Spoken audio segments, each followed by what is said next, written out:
All right, all right, all right. Looks like we're live here. We've been chatting for the last couple minutes, just getting warmed up. Let me see here. I'm opening up my little participants panel on the side. And yeah, so now that we got our voices warmed up, now that we got our speaking voices ready, now that the sun, we got windows open, we got a great, beautiful day here going. As everyone knows, I am Kirk M. Samuels, the Intimacy Incubator. How you like that, Teresa? I am the Intimacy Incubator. You are. Yeah, I am. That's what I do. Are. That's what I do. And so yeah, so we're just gonna get started here. I'm gonna have my cup of coffee. Let's have a coffee toast. What do you think? Coffee toast while we're waiting. Cheers. Boom. Oh, that was good. I had to set my coffee maker this morning to start brewing at like 5:20 just because. Oh, that was good. Anyhow, all right, let's get started here. Again, everybody pretty much knows who I am because I probably sent out the email and all that good stuff. And I would like to personally introduce a fantastic friend of mine for over a year and a half by now. Very smart, very determined, avid runner, fitness guru. Normally she's up this early running a half marathon somewhere. But one of the smartest people I know for sure, and that would be the illustrious, the one and only, I am the Intimacy Incubator. You are the Teresa Wilkins. You're an entity all by yourself. How are you? Thank you, Kirk. I don't think I've ever had an introduction like that before. I really like it. See, I'm your hype man. I can be your hype man. Just take me everywhere you go, and when you walk into a room, I'll just introduce you, and I'll be here. We're gonna have to do this every morning now. I'll do that. Hey, I got a question because I'm a layman. I don't know anything. I had no idea. I mean, this is, first of all, thank you for coming on this morning, especially this early in the morning. Although you're an early morning person. Good morning, and thank you for having me. I appreciate it. So, I mean, you are a family law and employment attorney, right? Yes. When you become an attorney, do you decide like what kind of law you want to practice, or how does that work? You can decide, any area of the law. You can decide to go into corporate law, criminal law, whatever interests you. And then, I mean, at what point during the law getting degree do you decide that? It's usually ideal to decide it in law school. That way you can have different internships and kind of dive into it while you're still in law school. That way, if it's not the right fit, you can jump out and maybe pick something else. Or other people during their careers maybe jump into family law, decide it's not the right fit for them, and switch to something else. Now, why would it not be the right fit for them? I think family law, you have to have the right personality. It's very emotional. It's very intense sometimes, and I think you need to not get personally and emotionally involved in your cases. I think it takes away the objectivity and makes you less effective for your clients. But how do you balance that with being a decent person? Like you talking about kind of separating, essentially what I heard, you kind of separating your own personal emotional state with the mission at hand kind of thing. But how do you balance that with you being a person, a human being? You're a mom, you're a pet owner, and so like how do you balance that with your own personal, if you will, experiences and biases and all that kind of stuff? Well, the way I say it, I can still care about my clients, but I don't have to live their lives. So I approach it from an objective standpoint. I give them legal advice. I help them through the process. navigate the legal system, and get them to the best result possible so that they can have their new beginnings. Have a new beginning. Wow. Yes. A new beginning. Divorce is the end of a marriage, but it's the beginning of the rest of your life, and you want to be set to move forward. You always want to keep looking forward. Wow. You know that. So I've been divorced twice, as most people know, especially if you've read my book.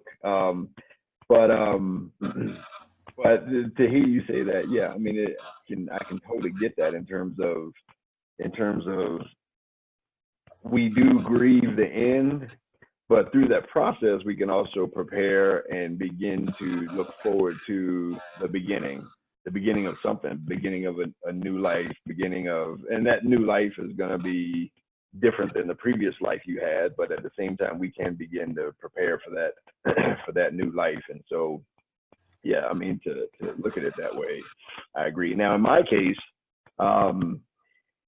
I had my first divorce was flat out terrible. It was ugly. It was long, drawn out. It was expensive. I mean, all those kinds of things. Second one, we didn't even use any attorneys. We did it ourselves, all the paperwork ourselves. And I know that's, No, I'm going to stop you right there because I think if you don't want to use attorneys for the majority of the process, that's possible. If you're getting along, you know what you want to agree to, great. I always tell people though, go in for the initial consultation, find out what your legal rights are, become familiar with the process. That way, when you sit down to negotiate, you know what you're negotiating. Yeah, and we did. I think we talked to somebody that did mediation or something like that, and we kind of got that head start, and then I think from that process we did all. But that being said, in that second case, that kind of forced us to work through everything directly and on our own, and it made it more of a hands-on experience. And we still have a great relationship afterwards, because we didn't turn it into something bitter and ugly, and we didn't, it didn't turn into. We had one hiccup, if you will, but I think that's still pretty cool to have that be the worst of it. There's always going to be hiccups, yeah. But I think the important part is you guys are able to sit down and work through those things, because when you're parents and you're going to co-parent going into the future, you need to have that relationship. You need to have the open communication. It's important. Yeah, and talking about the new beginning or the new start, well, part of that new beginning or that new start of that new life is now you're co-parenting. And as much as you might like or dislike the person, that person is going to be in some way, shape, or form in your life for the next, however many years, how old your kids are. And so, I mean, I think that can absolutely be part of your experience going forward. So that's that new life that you start. Now, statistically anyway, I've found out that there are roughly 900,000 divorces in America every year. I forgot where I found that out, but somewhere online. Roughly 900,000 every year. That would be 2,400 a day, 7 days a week. And obviously courts aren't open Saturday and Sunday. And so that's a lot. I mean, that's a lot. That is a very big number. Someone just reached out to me in the past few days telling me that theirs was finalized last week, and kind of told me the details of it. I know several people, because of what I do, that are currently in that process or in limbo or something like that. If there's 2,400 a day, then that means 2,400 tomorrow that are in that process today. And so you can, however far in the future you want to stretch it out, there's that many divorces being dissolved or marriages being dissolved kind of in the queue. Out of that, 900,000, other statistics say that 6 out of 10 divorce involves someone with a porn problem. And that happens to be the target audience of the people I help. 6 out of 10 is a huge number. That equates to about 1,500 a day. that involves someone with the same, with the same thing in their family. So in terms of target audience, that's why I think this important, or this topic is important anyway. Now, this being an UpliftHim webinar, we'll have you back for the her side as well. I think we got that scheduled. I don't know when that is, but so from a guy perspective, one of the main perceptions, I guess, from a guy perspective, is that guys always end up with the short end of the stick in divorce.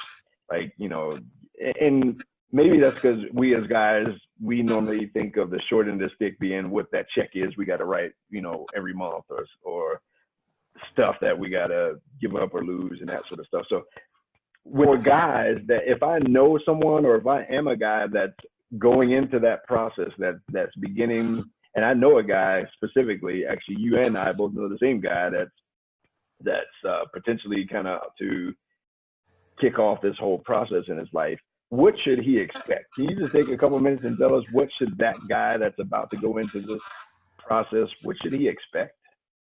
Let me give you the short answer to your question. Do the guys always get the short end of the stick? What do you think the answer is? I'm the one asking the questions here. I think the kids get the short end of the stick. I think kids are the ones that lose, no matter what. And so, from a guy perspective, I think from a guy perspective, when he ends up with less ability, less time, less resources to be able to invest in his relationship with the kids, then that relationship is going to suffer. I think what I see a lot is the in a case of a husband and wife, I see a lot of relationships being interrupted or disrupted from the wife and the kids and all that kind of stuff. And so in terms of the short end of the stick, I'm gonna sidestep the question completely and just say that I think the kids get the short end of the stick. And I think from a guy's perspective, in my experience, a lot of things come down to formulas and all that kind of stuff anyway. So whatever it is, and it's just gonna be. But yeah, I'm gonna completely sidestep the question and say I think that kids get the short end of the stick. My short answer was going to be yes, they do. But my long answer is everybody gets the short end of the stick, because you're trying to divide the stick into so many parts now. The husband gets the short end of the stick, the wife gets the short end of the stick, and you're right, the kids get the short end of the stick. Mm-hmm. But I think that's initially, and I think in the long run, you can grow your stick back again, but it really depends on effort. It depends on perspective. In terms of relationship with the kids, you are dividing the kids in a way. You have to have a parenting time schedule. So the kids are spending time with dad, they're spending time with mom, separate and apart. That doesn't have to be a bad thing though. You can focus on the one-on-one relationships. You can improve those relationships. You can get deeper into communication and conversations with your kids, get to know them a lot better. When your kids are away, you can have that time to regroup and have time to yourself, reflect on yourself, improve yourself. So there's a lot of positives. I think everybody focuses on the negative, but there's a lot of positive when you decide to look forward and see that light. In terms of financial perspective, which is, I think, where the guys feel they get the short end of the stick, I think that has to do a lot with perspective, because when you talk about dividing assets in a divorce, the guys are thinking, oh my gosh, she's going to take half of everything I have. And the key word in that is I. The assets don't belong to any one person. If they're accumulated during the marriage, as a general rule, then they're marital property. They belong to both people, and you're dividing what you have together. That's how marriage works. If that's not how you want your marriage to work in the future, come see me about prenuptial agreement. We can talk about different arrangements. But in general, if you're looking at Colorado law, that's how marriage works. in terms of spousal support, child support. The men are typically the higher earners in the marriage, typically, not always.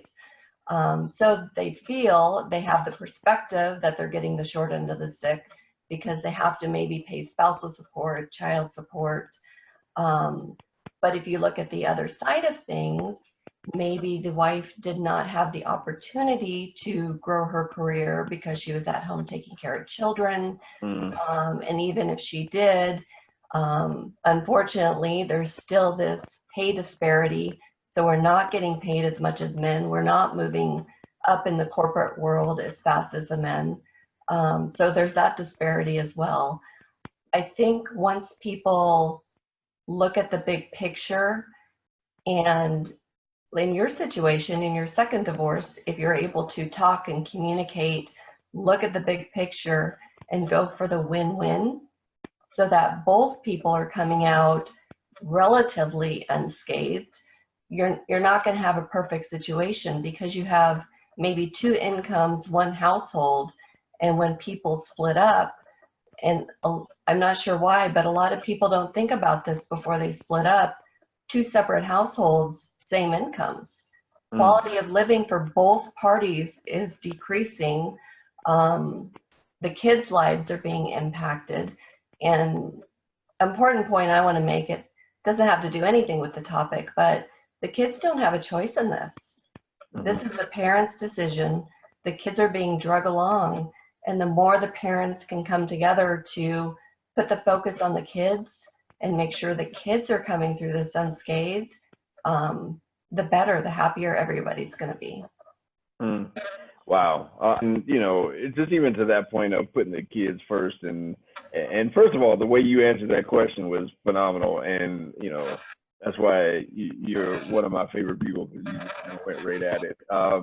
But in terms of the kids coming through, I mean, I think, you know, the kids are going to be staged, if that's a word, I don't know. But I mean, you know, there's going to be less. I mean, all the, you know, now they got dad's house, mom's house, you know, probably where they were living, you know, their whole kind of nuclear world has changed, and they got split time and all this other kind of stuff. And then when parents start on, and you got all these different issues that are going to be part of. Hey, let me say, by the way, before I forget, we have a couple people on live watching here. And so there's a Q&A panel at the bottom of your screen. And if you happen to have a question that you want to pose, you can. We only have a couple, you know, maybe 10 minutes left here. But if you have a question you want to type in, you can type it in that Q&A panel.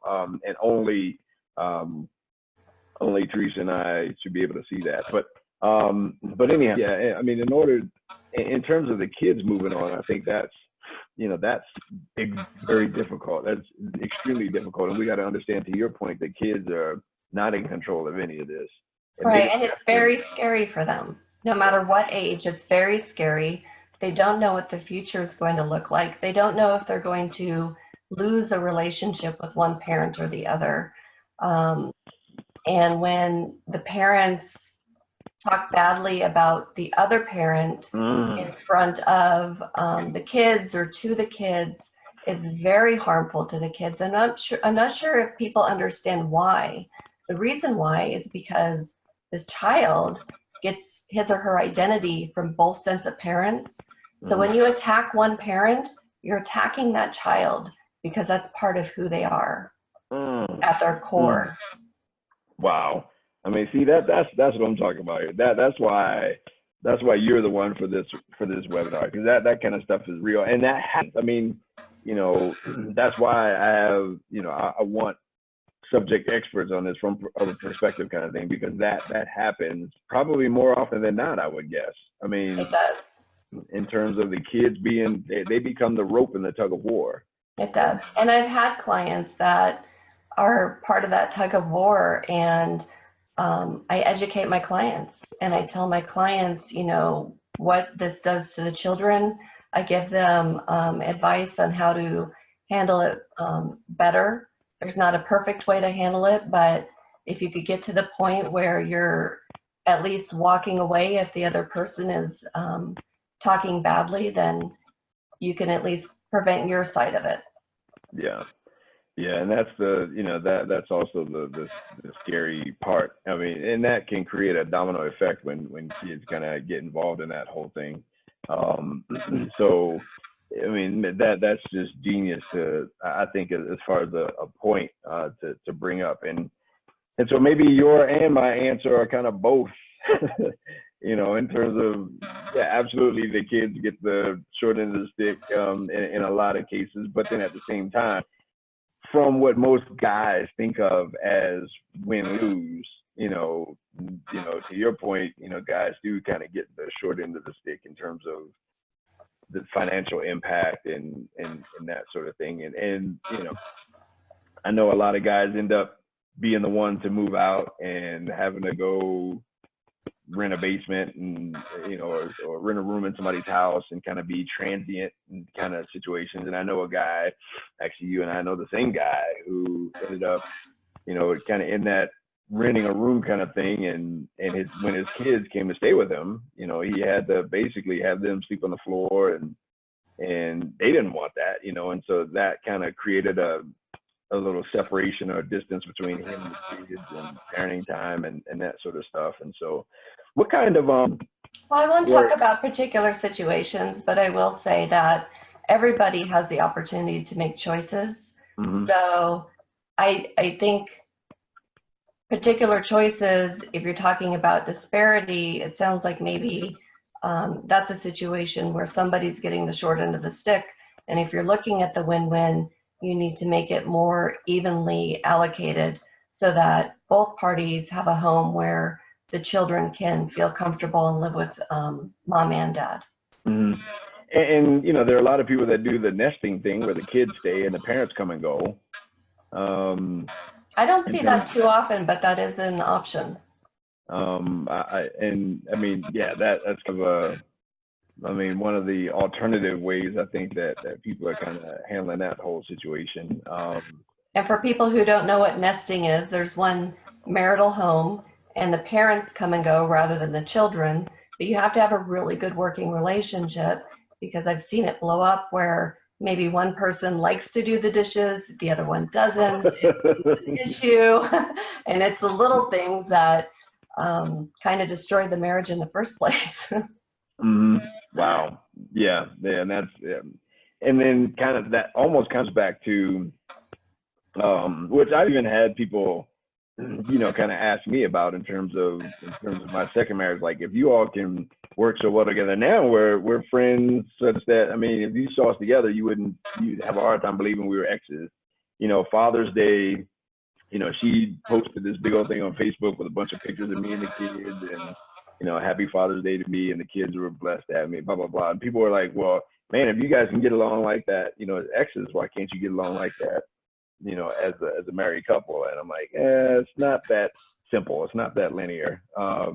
It's a lot easier when you don't have other things kind of hanging over the head or that sort of thing in a relationship. So I think being friends with somebody and being married to somebody is two separate things. And if you could have the friendship, that's great. Yeah.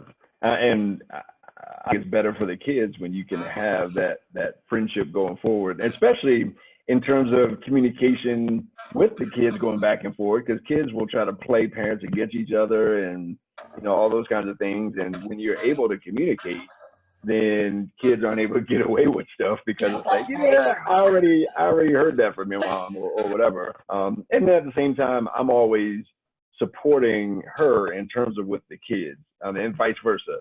So they don't get to talk bad about either one of us to the other one. They don't get to use the other, they don't get to use us against each other or anything like that. And so that was the benefit of also being able to have great communication between us. So just to wrap this thing up here, for a guy, I just have to mention that the reflection of that is your kids. You have amazing kids. I've met your kids. You have amazing kids, and it's a reflection of the parenting that you and your ex do. Yeah, they're great kids, and sometimes I wonder, is that just them being great kids, or is that some great parenting? Maybe it's a little bit of both, but I think it's both. I think it's both as well. Yeah. Thank you for that. So again, just wrapping up here, Guy, because this is Uplift Him, Guy going into the divorce process, what should be the, you know, the top 2 things he needs to consider immediately going into the process? Top 2 things.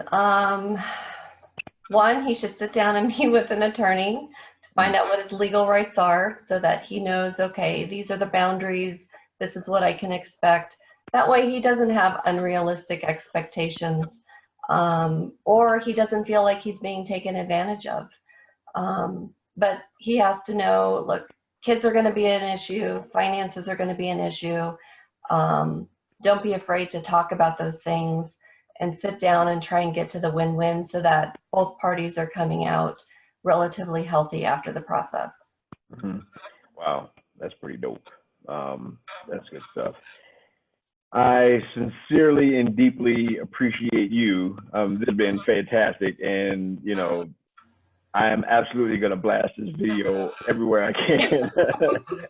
You and I talked about that.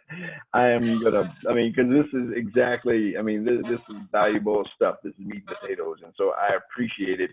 Again, you and I are friends. I mean, you know, you were the attorney for my best friend's, you know, divorce, and he had nothing but, you know, fantastic things to say about working with you, and I trust and believe in you, and that's why of anyone out there, I'm not going to pick up a phone book, or I'm not going to call the guy on TV. I'm going to call you to speak to the tribe that I'm a part of. So thank you so much. Oh, thank you, Kirk. I appreciate your words. Now, how can people get a hold of you if they want to? They can either call me. My office line is 303-414-4798, or they can send me an email, twilkins, WILKINS, LLC at comcast.net. However, when sending an email, if you haven't had contact with me before, just give me your name and phone number without going into any detail so that I can call and talk to you and have a conversation with you over the phone. Are attorneys only allowed to work in certain states? I am only licensed to practice in Colorado. Gotcha. Awesome. I appreciate you again tremendously, and you know, I've sent guys your way. I've tried to pay you money, and you even tried not to take it. That's kind of a whole nother thing going on, but and you've even given me advice even here today. I have a little inspirational, just a little thought, a little quote I want to drop to the world out there, and this is pertaining to men. The quote is, when he has idle time, he normally finds time for idols. When he has idle time, he normally finds time for idols. And so this is my kind of inspiration to guys anyway. If you fill your life with purpose and fill your life with intent, if you fill your life with stuff that's meaningful, you will find a lot less time in your life for all of the things that are not meaningful and all the things that take away from everything you want to be as a person. So live purpose today, live with intent today, whoever you are, whether it be male or female, you know, and wake up early and begin your day just flat out awesome. Share this video with whomever you want. I'm going to post it live everywhere in the world. Teresa's really excited about that because she's the extrovert that she loves walking into crowded rooms. That was a joke. But share this video if anyone needs me. KirkMSamuels.com, KirkMSamuels.com. With strength, wisdom, goodness, and mercy, I co-create a world of intimacy and unconditional connection by teaching and inspiring 1 million men how to live free from internet pornography. So everyone, get there, do your thing, be awesome, be great, change the world, and let's change the world together. I appreciate you, Teresa. Thank you very much. We'll talk soon. Thank you, Kirk. Have a wonderful day. Awesome. And you have a great looking office and desk, Marty. Inside joke. All right. Have a great day. Bye-bye. Bye.